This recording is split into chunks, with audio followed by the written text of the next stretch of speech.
मेरे पीएफ के पैसे ट्रांसफ़र हो गए हैं, लेकिन पेंशन के पैसे पुराने आईडी में ही रह गए हैं। कैसे मैं उसे ट्रांसफ़र करूंगा, इस वीडियो में इस चीज़ के बारे में बात करूंगा।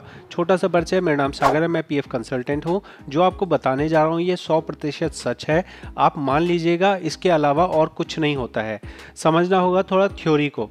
थ्योरी कैसे समझेंगे? सबसे पहले जान लीजिए कि आपके पास जो पीएफ का कंपोनेंट है उसे फॉर्म नंबर 19 से निकालते हैं, और जो पेंशन का कंपोनेंट है उसे फॉर्म 10C से निकालते हैं। जब आपकी नौकरी चल रही होती है तो आपका पीएफ भी कटता है, और जो कंपनी वाला हिस्सा होता है उसमें से एक टुकड़ा पेंशन में जाता है। ये जो पेंशन में पैसे जा रहे हैं, ये पैसे आप डायरेक्ट तौर पे उसको नहीं निकाल सकते। डायरेक्ट तौर पे निकालने का मतलब है कि ये ऐसा मान लीजिए कि एक हेल्थ इंश्योरेंस की तरह है। हेल्थ इंश्योरेंस में आपने क्या किया, आपने प्रीमियम दिया, अगर आप बीमार हुए तो आपको उसका बेनिफिट मिलेगा, अगर नहीं दिया तो वो प्रीमियम डूब गया। तो पेंशन की जो कहानी है, जो पीएफ के अंदर पेंशन की कहानी है, वो कहानी इस तरह से है कि जब पेंशन का आपका हर महीने पैसा आ रहा है तो वो जो पैसा गया वो एक कॉमन फंड में चला गया, ईपीएस के कॉमन फंड में चला गया। अब वो पैसे पे आपका अधिकार तभी बनेगा जब आप या तो एलिजिबल होंगे या फिर अनएम्प्लॉयड हो जाएंगे। अनएम्प्लॉयड हो जाने के बाद में आपको वो पेंशन के पैसे पूरे के पूरे दे दिए जाएंगे।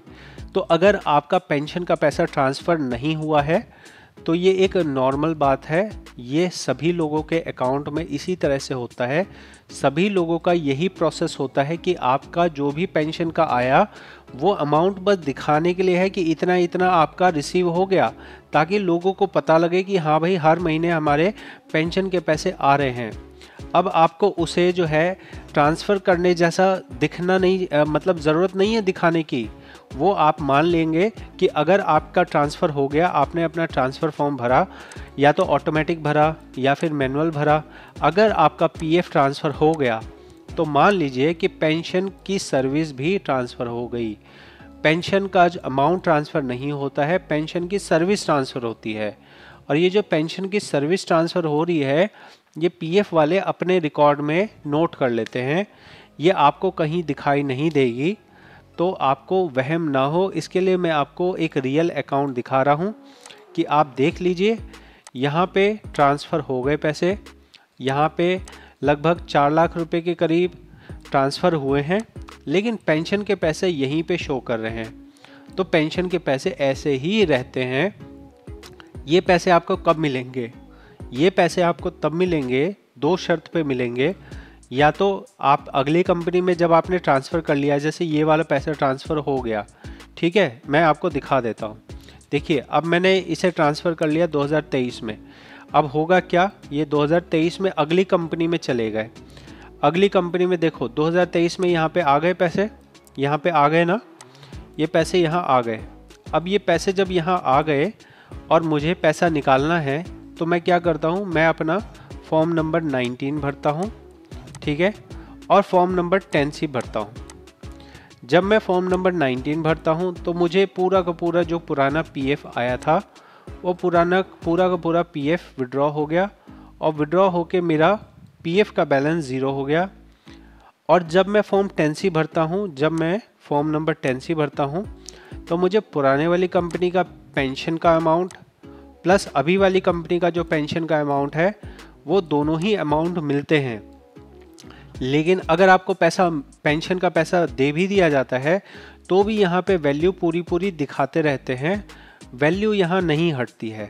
तो एक तरह से पेंशन का जो अमाउंट आपको दिख रहा है वो एक रसीद है कि हाँ हमने हर महीने आपके पेंशन के पैसे रिसीव किए हैं।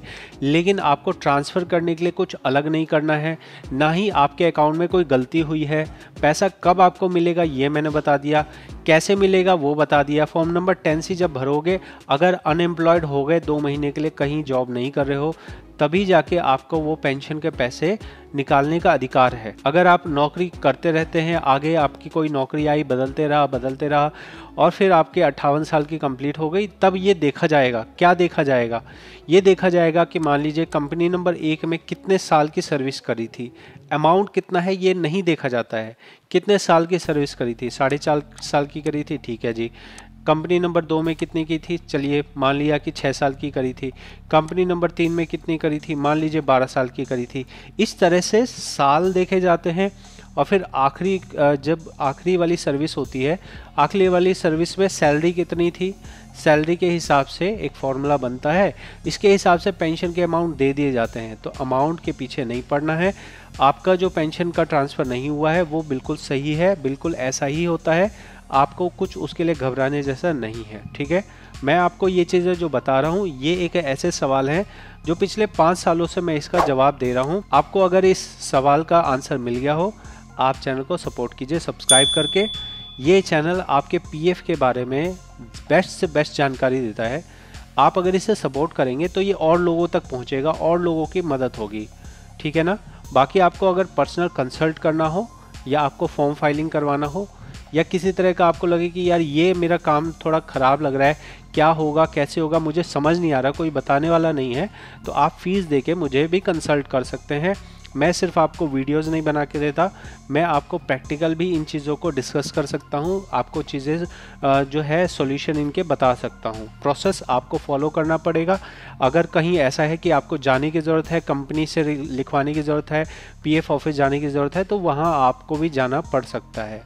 ठीक, मिलेंगे अगली वीडियो में। बहुत बहुत धन्यवाद।